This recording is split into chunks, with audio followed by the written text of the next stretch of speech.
এই নেন। ছোট দাম কত এটার? ভাই আমি তো দাম জানি না, আমার বড় ভাই আমাকে দোকানে রেখে গেছে।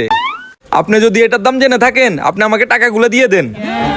আচ্ছা ঠিক আছে, তাহলে আমাকে আরো 2টা চিপস দে। আচ্ছা এই নেন। আর 1 প্যাকেট বিস্কুট দে। এই নেন। আর আমাকে 1 বক্স ললিপপ দে। এই নেন। এই নে, তো সব মিলে 100 টাকা হইছে।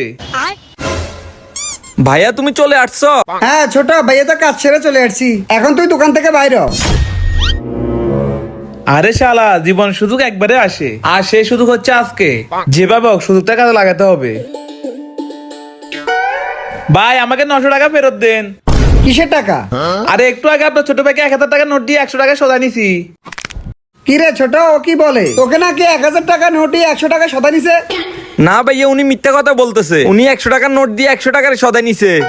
কি ও ভাই, আপনি ওকে 100 টাকা নোটে 100 টাকা সদা নিছেন? এই ছোট, মিথ্যে কথা বলছ কেন? কানা নিচে একটা চপার ডিমুজে সব মনে পড়ে যাবে। এই বড় মরিচ দে, আমার বাকি টাকা দে। ঠিক আছে ভাই, দিতেছি।